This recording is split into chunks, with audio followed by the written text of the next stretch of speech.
Students, आज हम UP board high school model paper science 2023-24 का देखते हैं। क्वेश्चन फर्स्ट स्टूडेंट्स, दो पृष्ठों से घिरा हुआ कोई पारदर्शी माध्यम जिसका एक या दोनों पृष्ठ गोलीय हैं उसे क्या कहते हैं? तो स्टूडेंट्स, पारदर्शी माध्यम की बात है तो उसे हम कहते हैं गोलीय लेंस। दो पृष्ठों से घिरा हुआ कोई पारदर्शी माध्यम जिसका एक या दोनों पृष्ठ गोलीय है उसे कहते हैं गोलीय लेंस। लेंस दो प्रकार के होते हैं, एक अवतल लेंस और दूसरा उत्तल लेंस। क्वेश्चन नंबर 2 है स्टूडेंट्स, दंत विशेषज्ञ मरीज के दांतों को बड़ा प्रतिबिंब देखने के लिए किस दर्पण का उपयोग करते हैं?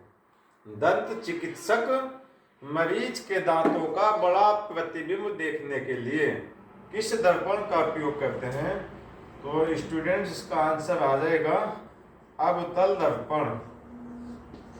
अवतल दर्पण का उपयोग दंत चिकित्सक करते हैं जिससे कि मरीज के दांत बड़े दिखाई दे।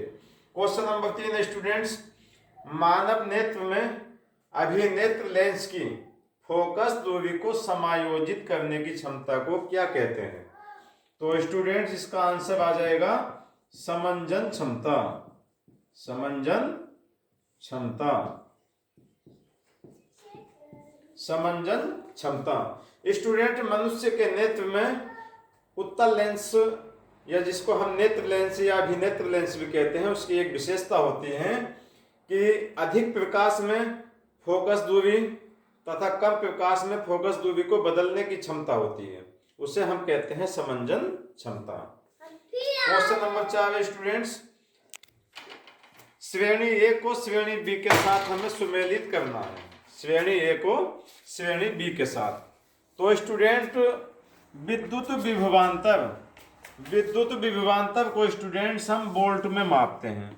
विद्युत विभवांतर को वोल्ट में मापते हैं।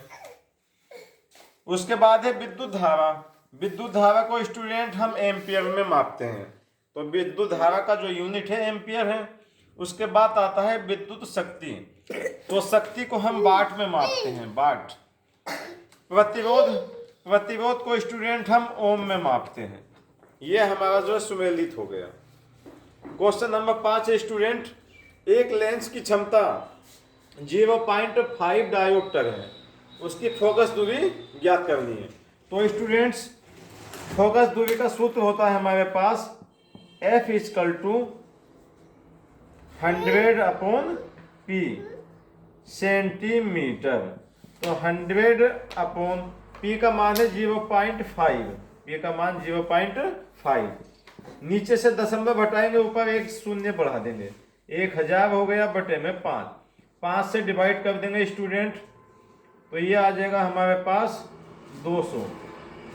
तो स्टूडेंट, फोकस दूरी कितनी हुई? 200 सेंटीमीटर।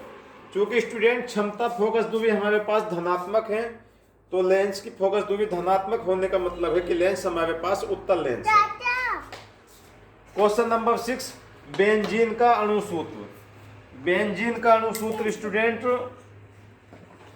C6H6 होता है। बेंजीन का अणुसूत्र C6H6 तथा संरचना सूत्र स्टूडेंट इसका हम बना लेते हैं। ये स्टूडेंट अल्टरनेट होता है, सिंगल और डबल।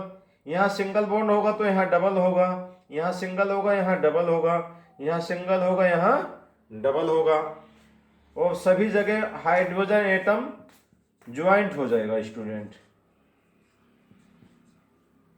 तो देख सकते हैं स्टूडेंट, हाइड्रोजन के कितने परमाणु हो गए इसमें? 6 हो गए, वो कार्बन के भी 6 हैं। ये स्टूडेंट संरचना सूत्र हो गया बेंजीन का, और C6H6 इसका अणुसूत्र हो गया।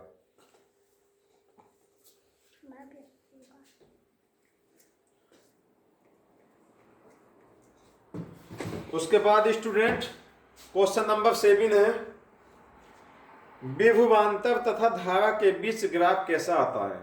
तो स्टूडेंट, ओम के नियम के अनुसार हमने पढ़ा है कि जब किसी चालक के सिरों के बीच विभवांतर स्थापित किया जाता है तो उसी के सापेक्ष उसमें विद्युत धारा का मान भी बढ़ने लगता है। तो स्टूडेंट्स, अगर यहाँ हम नीचे विभवांतर माने, ऊपर धारा माने, तो V तथा I के बीच खींचा गया ग्राफ एक सीधी रेखा स्ट्रेट लाइन प्राप्त होता है, जो ओम के नियम के अनुसार आता है। क्वेश्चन नंबर 8 स्टूडेंट, सजातीय श्रेणी। सजातीय श्रेणी में पहचानना है कि समजातीय श्रेणी, समजातीय श्रेणी। समजातीय श्रेणी का मतलब है कि उनमें जोड़ा गया समूह समान होना चाहिए। तो स्टूडेंट CH4 C2H6 मेथेन और एथेन हो गया, ये भी समजातीय नहीं है।